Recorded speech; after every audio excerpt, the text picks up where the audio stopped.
Salut à tous, Kwame Sport, j'espère que vous allez bien, peu importe l'heure et l'endroit où vous regardez cette vidéo.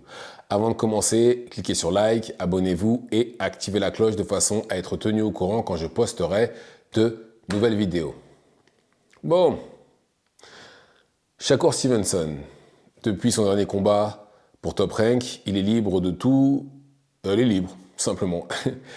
Et là, il vient de signer un contrat avec Eddie Hearn, autrement dit Matchroom, etc., pour 2 combats. Alors, c'est une excellente chose, parce que là, avec son contrat, déjà, vu que c'est un petit contrat juste pour 2 combats, c'est parfait, parce que comme ça, s'il voit que ça ne va pas, il pourra aller ailleurs sans problème. Et bon, on a déjà le premier combat, hein, c'est contre Joe Cordina, combat pour lequel il a été critiqué, ce qui est un peu normal, j'ai envie de dire, parce que il combat Joe Cordina qui sort d'une défaite et qui monte de catégorie. Donc, très franchement, je peux comprendre pourquoi il est critiqué du public, c'est tout à fait normal. Mais, par contre, son deuxième combat, ça pourrait être quelqu'un comme William Zepeda, par exemple. Puisque, en plus de ça, William Zepeda est signé chez Golden Boy. Et Golden Boy est diffusé par DAZN, donc théoriquement, il ne devrait pas y avoir de soucis. Ça devrait se passer sans le moindre problème. Mais une des bonnes choses qu'il y a dans le fait qu'il est signé chez Matchroom, c'est qu'avec Eddie Hearn, il va pouvoir, son premier combat est chez eux, mais pour la suite, ça devrait être ça aussi, enfin pour son deuxième combat, pardon, il devrait être sur les cartes des Saoudiens. Parce que les Saoudiens travaillent beaucoup avec Eddie Hearn. Eddie Hearn est clairement celui qui a fait le lien entre les Saoudiens et la boxe. Et il y a des chances qu'il se retrouve sur une autre carte des Saoudiens, parce que lors du combat entre Terence Crawford et Madrimov, Turki Al-Sheikh, celui qui gère justement le divertissement, le sport, etc. en Arabie Saoudite, avait dit qu'il aimerait bien voir William Zepeda contre Shakur Stevenson. Mais le public, nous, on veut voir Shakur Stevenson contre Tank. C'est ça le combat qu'on veut voir. Shakur Stevenson Tank, c'est le combat que tout le monde veut voir. Et je pense que, très franchement, je pense que les Saoudiens peuvent donner ce combat-là au public. Ils peuvent le faire et ils le savent très bien. Ils peuvent le faire. Maintenant, après, quand? Parce que apparemment, Tank, pour son prochain combat, il devrait monter de catégorie pour prendre Valenzuela, qui est l'actuel champion WBA de la catégorie super lightweight. Mais bon, pour l'instant, c'est juste des rumeurs.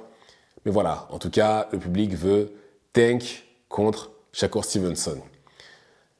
Mais en tout cas, ce qui est bien, c'est qu'il est actif. Bon, malheureusement, je parle de Shakur Stevenson. Hein. Il est actif, mais malheureusement, c'est pas non plus contre quelqu'un contre qui on aurait aimé le voir. Mais bon, au moins il est actif. Et voilà, on attend juste. Maintenant, il n'y a plus qu'à attendre son deuxième combat pour voir contre qui ce sera, et en espérant que ce soit au moins William Zepeda. Voilà, c'est tout ce qu'on demande. Au moins William Zepeda. Et de toutes les façons, je ne le vois pas signer, par exemple, chez Golden Boy. Parce que Golden Boy, c'est surtout les Mexicains. Leur marché, voilà, c'est... Enfin, les marchés, non, le roster plutôt. C'est surtout que des Mexicains qui sont signés là-bas. Quasiment que des Mexicains. Par contre, PBC, je pense que c'est une bonne idée. Et d'ailleurs, comme j'avais dit dans une précédente vidéo, c'est dommage qu'il n'ait pas signé là-bas après les Jeux Olympiques. Enfin, il aurait pu signer chez Floyd Mayweather, mais Floyd Mayweather est affilié à PBC. Floyd Mayweather, PBC, c'est la même chose, on va dire, très clairement. Mais il a préféré justement aller chez Top Rank. Peut-être qu'il lui proposait quelque chose de mieux, plus d'argent, je sais pas, mais en tout cas, il a préféré aller chez eux.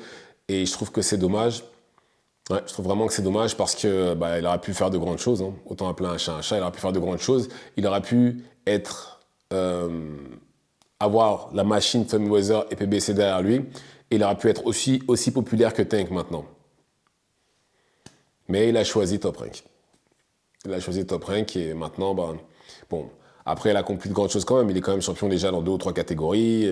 Il a été champion unifié. Enfin bref, il a fait il a accompli de grandes choses. Mais je pense qu'avec la machine PBC derrière, il aurait vraiment été très très populaire. Mais bon, que voulez-vous? C'est pas après, c'est une question de choix, hein, de perspective de carrière. Mais bon.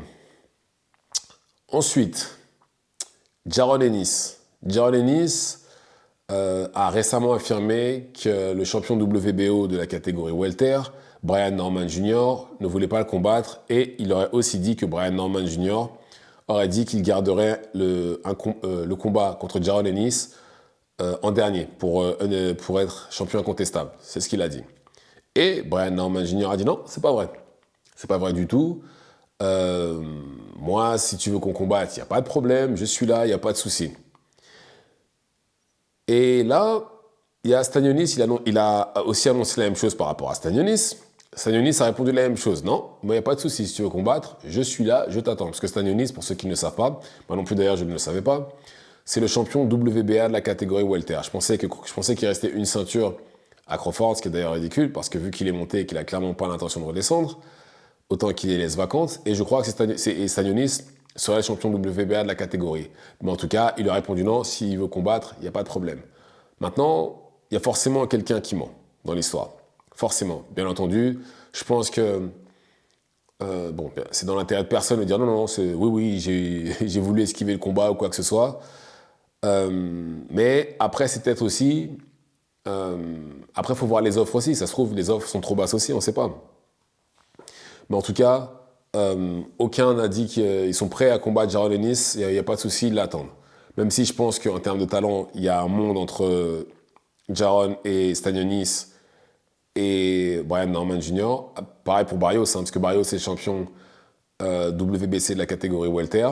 Et je pense que lui aussi, il perdrait contre Jaron Ennis. Mais, je le répète encore une fois, Jaron Ennis doit monter. Il doit monter de toutes les façons. Là, vu comment il est physiquement, il ne tiendra pas très longtemps au welter. En 2026, je pense que ça devrait aller maximum. Je lui laisse encore un an, on va dire. Parce que là, il a quoi, 26, 27 ans. À 28 ans, je pense qu'il ne pourra plus tenir, il sera obligé de monter. Et même de toutes les façons, je pense que si les choses continuent comme ça, parce que même si le but de Jaron Ennis, c'est de devenir champion incontestable, au bout d'un moment, il en aura marre. Il finira par monter, parce que de toutes les façons, les gros combats sont tous en super welter. L'argent est en super welter. La visibilité est en super welter. Donc voilà, il n'a pas le choix. C'est triste parce que j'ai presque envie de dire qu'il est entre deux catégories où il y a plus de mouvement dans la catégorie en dessous et au-dessus de lui. En dessous, il ne peut pas descendre. Ça, faut oublier. Donc, il faut qu'il monte. Il faut qu'il monte. Ce serait beaucoup mieux pour lui de se retrouver en super welter, sachant que, de toute façon même, comme j'ai dit, physiquement, d'ici un an, il sera forcé de monter. Il sera forcé de monter pour prendre justement un des futurs champions. Oui. Plus il est jeune, ça compte. Personnellement, je sais, là tout de suite maintenant, contre Crawford, je ne pense pas qu'il gagnerait. Mais voilà, ce serait quand même un combat intéressant à voir. Donc voilà. Voilà les news pour, pour aujourd'hui. Après, je ne vous cache pas que là, on est quasiment fin septembre. Mais les choses sérieuses vont commencer à partir du 14 septembre, où là, on aura justement Canelo qui va combattre. C'est plus, non. Ouais, c'est plus au mois d'octobre, je crois. Ouais, au mois d'octobre, il y aura Bivol contre Beterbiev, etc., etc. Donc, je pense que là, on vit les derniers instants où il ne se passe rien aux boxe anglaise. Et j'ai hâte justement j'ai hâte d'être au mois de septembre, justement, juste pour ça, pour que les choses sérieuses puissent reprendre. Donc voilà, dites-moi ce que vous en pensez dans les commentaires. Activez la cloche de façon à être tenu au courant quand je posterai de nouvelles vidéos. Et c'est tout pour moi. Ciao, ciao.